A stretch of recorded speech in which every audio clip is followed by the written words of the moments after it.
बचपन में the karate kid movie तो देखी ही होगी, मैंने भी देखी थी टीवी पर। फिर उसके बाद आया फोन तो पता चला कोबरा काई सीरीज के बारे में, तो कोबरा काई सीरीज देखी और सीरीज को देखने के बाद पता चला कि तीन और पुरानी मूवीज हैं और ये सब कुछ एक दूसरे से कनेक्टेड है, तो बाद में वो तीन मूवीज भी देखी। तो अब एक नई कराटे किड मूवी रिलीज हुई है जिसका नाम है द कराटे किड लेजेंड्स, जो मैंने कल देखी। और ये सारी मूवीज और ये एक सीरीज मैंने देखी हुई है सिवाय इस एक मूवी के जो 1994 में रिलीज हुई थी, द कराटे किड लेजेंड्स। इस मूवी की लीड कास्ट में हम देखते हैं जैकी चैन एज अ मास्टर हान, राफ माचियो मतलब कि एमेंडा का पति डेनियल लरुसो, और बेन वांग जो हमें as a new Karate Kid देखने मिलता है जिसका मूवी में नाम है ली फोंग। तो स्टोरी ये है कि ली फोंग नाम का एक टीनेजर लड़का जो चाइना से न्यूयॉर्क शिफ्ट हुआ है। नए लोग, नई जगह और नए चैलेंजेस, पर फिर भी इसे एक लड़की मिल जाती है। बाकी वही सेम, मतलब कि जो पूरी कहानी है किसी न किसी तरह एक फाइट की तरफ जाएगी, जो सेम हमें इसकी बाकी की मूवीज और सीरीज में देखने मिलता है। लेकिन ऐसा भी नहीं है कि मूवी स्टार्टिंग होते ही सीधा फाइट की तरफ चली जाती है, बल्कि इसके फर्स्ट हाफ में तो बहुत सारी चीजें सिर्फ बिल्ड करने में ही लगा दी है, और फिर इसके सेकंड हाफ में, वैसे मैं कहूंगा सेकंड हाफ भी नहीं, इसके एंड पार्ट में फाइट बिल्ड की जाती है और करीब 10-15 मिनट में सब कुछ हो जाता है अचानक। एंड डेनियल की जो फाइट थी, मतलब वो किक फाइट जो उसकी जॉनी के साथ थी, उसको मैं अभी भी सबसे बेस्ट मानता हूँ और टॉप पर रखता हूँ।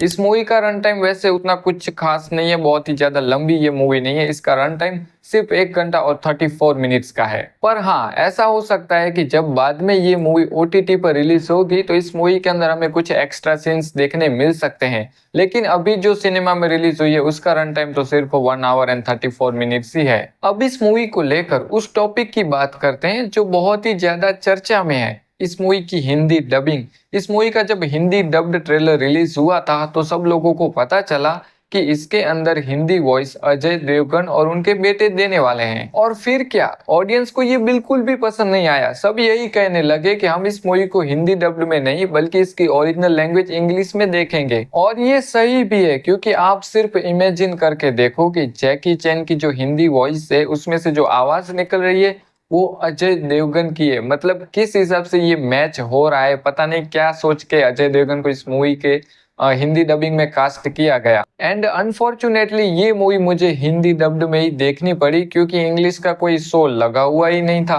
और ये जो हॉलीवुड की मूवीज के अंदर हमारे यहाँ के सेलिब्रिटीज की हिंदी वॉइस डाली जाती है वो मुझे तो बिल्कुल भी पसंद नहीं है, क्योंकि इसका रिजल्ट हम पहले भी देख चुके हैं। जैसे कि रणवीर सिंह ने डेडपुल को वॉइस दी थी, फिर अपने उस वरुण धवन ने कैप्टन अमेरिका को वॉइस दी थी, तो हमें पता है कि कैसा रिजल्ट रहता है। इस चीज से बचने के लिए हमारे पास एक ऑप्शन है, वो है इस मूवी को इसके ओरिजिनल लैंग्वेज में देखना। लेकिन अगर मूवी के अंदर सिर्फ लगाई हिंदी डब्ड वर्जन है तो हम क्या ही कर सकते हैं। और चलो दूसरी तरफ एक और बात सोचते हैं, जो कि ऐसा होता नहीं है लेकिन फिर भी हम सोचते हैं कि कोई मूवी ओटीटी पर रिलीज होती है और उसके साथ ऐसा होता है, तो हाँ, उसमें हमारे पास ऑप्शन है कि उस मूवी को हम उसकी ओरिजिनल लैंग्वेज में देखें। लेकिन यहाँ पर भी उनका क्या, जो मूवी इंग्लिश में देखते ही नहीं, जिनको इंग्लिश आती ही नहीं, वो सिर्फ हिंदी में ही देखते हैं, तो उनका भी एक्सपीरियंस तो खराब हो सकता है ना। तो सेलिब्रिटी को कास्ट किया ही मत करो। मैं ये नहीं कह रहा हूँ कि उनकी जो वॉइस है वो अच्छी नहीं है, या फिर वो जो वर्ड्स को प्रोनाउंस करते हैं उनका एक्सेंट वो अच्छा नहीं है, वो सब कुछ सही है। लेकिन हमने उनका पहले से चेहरा देखा हुआ है, हमें पता है ये किसकी वॉइस है। और वो वॉइस जब किसी और कैरेक्टर से हम सुनते हैं, और वो भी कोई बड़ा हॉलीवुड का एक्टर, कोई लेजेंडरी एक्टर, तो वो नहीं अच्छा लगता है यार। एंड इंग्लिश टू हिंदी जो ट्रांसलेट किया गया है, मतलब कि वर्ड्स, वो मैं कहूँगा ठीक ठाक था। जिसमें खासकर अगर अजय देवगन ने इसमें हिंदी वॉइस दी है तो ऐसा जरूरी नहीं है कि उसके अंदर आप एक सिंघम का डायलॉग डालो, मतलब कि सिंघम का नाम यूज करो हिंदी डबिंग में, क्योंकि वो किया गया जो कि मुझे तो अच्छा नहीं लगा। पर हाँ, आप अपना पर्सनल प्रमोशन तो करोगे ही। और बाकी जो सेंसे वर्ड को मास्टर वर्ड मतलब यूज किया गया है सेंसे की जगह हिंदी डब्ड में, वो भी मुझे कुछ खास अच्छा नहीं लगा, जिसका मैं कहूंगा कि डबिंग में कोई प्रॉब्लम नहीं है। वो जो कोबरा काई सीरीज देखी है उसके अंदर वही वर्ड यूज किया गया है सेंसे, तो अब मास्टर सुना तो थोड़ा सा अजीब लगा, जो कि बड़ी प्रॉब्लम नहीं है। ये तो इसलिए हो सकता है कि शायद डबिंग जो स्टूडियो है वो बदल गया हो। मूवी का बजट है $45 मिलियन, और अब तक ये वीडियो बनाने से पहले मैंने चेक किया था इस मूवी ने $47 मिलियन बॉक्स ऑफिस कलेक्शन कर लिया है, तो मतलब हाँ मूवी हिट तो हो जाएगी। बाकी कुछ खास लोग तो इस मूवी के लिए एक्साइटेड दिख नहीं रहे किसी बड़े नंबर में, और इसमें भी खासकर हमारे यहाँ, क्योंकि मैंने देखा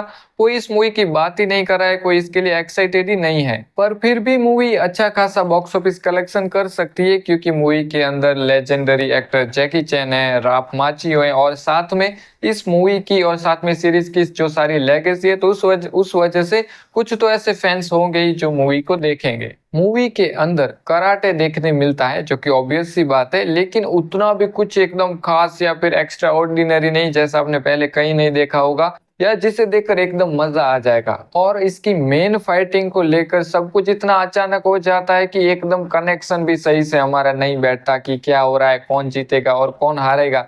ठीक है, चलो एक फाइट हो रही है जो कि एंड में होगी तो हो रही है, लेकिन इसका फर्स्ट हाफ जो कि मुझे बहुत ज्यादा पसंद आया, लेकिन उसके बाद जो सारी चीजें थी अचानक होने लगी, एकदम फास्ट होने लगी, तो सब कुछ गड़बड़ हो गया और उतना कुछ कनेक्शन फील नहीं हुआ। तो मेरे हिसाब से ये मूवी अभी आधा घंटा और लंबी हो सकती थी, 2 घंटे की बना सकते थे।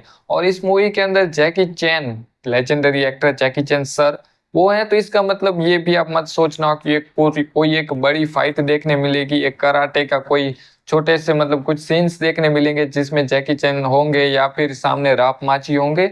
थोड़े बहुत उनके कुछ सीन्स देखने मिलते हैं, लेकिन कोई ऐसी बड़ी फाइट नहीं। और राफ माचियो को तो मैं कहूंगा कि सिर्फ कोबरा काई के ऑडियंस को यहाँ पर लाने के लिए, या फिर जो पुरानी मूवीज है उसकी अगर कोई ऑडियंस है तो उसको लाने के लिए मूवी में कास्ट किया गया है, क्योंकि उसके अलावा तो कुछ खास ऐसा है नहीं, और उनकी एंट्री भी मूवी में बहुत लेट होती है। जैकी चैन के साथ भी यही सेम है, क्योंकि वो मूवी में पहले देखने मिलते हैं, फिर गायब हो जाते हैं और फिर वापस से अचानक से एंड में आ जाते हैं, जो कि मैं कहूंगा कि कोई प्रॉब्लम नहीं है, क्योंकि आप इस मूवी का मतलब नाम है कराटे किड, तो आप किड पर ज्यादा फोकस करना चाहते हो, जो कि जो वो जब तक स्क्रीन पर था स्टार्टिंग में फर्स्ट हाफ में, तो उसे देखकर अच्छा लगा, उसने सब कुछ अच्छे से संभाल के रखा था, जिसमें जो उसकी कहानी थी वो अच्छी खासी इमोशनल भी हमें कर देती है। अब अगर बात करें कि मूवी को आधा घंटा और बढ़ाते, इसका रन टाइम आधा घंटा और ज्यादा होता, तो उसमें क्या कर सकते, तो मेरे ख्याल से इसके अंदर जो कराटे के सीन्स है उसमें थोड़ी सी और ज्यादा डेप्थ डाल सकते थे, थोड़ा सा और इमोशन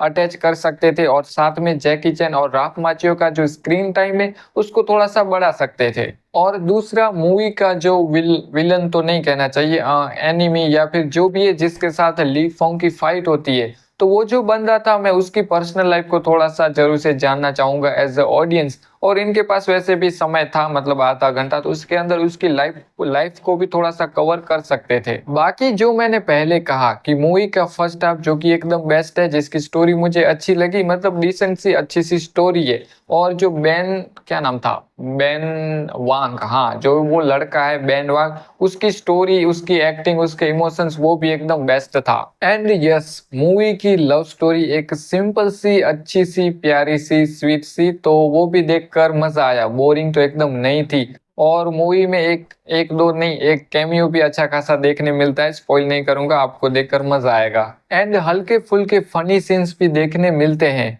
तो अब इस मूवी को लेकर एक फाइनल बात करूं तो ये मूवी कोई मास्टरपीस नहीं है, लेकिन एक डिसेंट अच्छी movie, one time watch movie है। और एक कहते हैं कि नॉस्टैल्जिया जो होता है वो आपका एकदम अच्छा हो जाएगा, क्योंकि अगर आपने कोबरा काई, कराटे किड की जो मूवीज देखी हुई हैं, आप फैन हो, तो आपके लिए ये एक अच्छा एक्सपीरियंस हो सकता है। मैं इस मूवी को रेट करना चाहूंगा, मूवी मुझे पसंद तो आई लेकिन बहुत ज्यादा नहीं, इसलिए 6.5 आउट ऑफ 10। और इस मूवी को देखने से पहले अगर आप उस ऑडियंस में से हो जिसने कोबरा काई सीरीज नहीं देखी है, तो सोच रहे हो कि अब क्या पूरी सीरीज देखनी पड़ेगी इस एक मूवी के लिए, तो मैं कहूंगा कि नहीं। आप चाहो तो इस सीरीज को अगर नहीं देखी है तो सीधा इस मूवी को देख सकते हो, लेकिन अगर देखी होगी तो थोड़ा सा और अच्छा एक्सपीरियंस रहेगा, एक दो कैरेक्टर्स के बारे में पता चलेगा, बस उतना ही, उससे कुछ खास ज्यादा नहीं है। और अभी तक अगर इस मूवी को देख लिया है तो आपको कैसी लगी ये कमेंट में जरूर से बताना। मिलते हैं नेक्स्ट वीडियो में।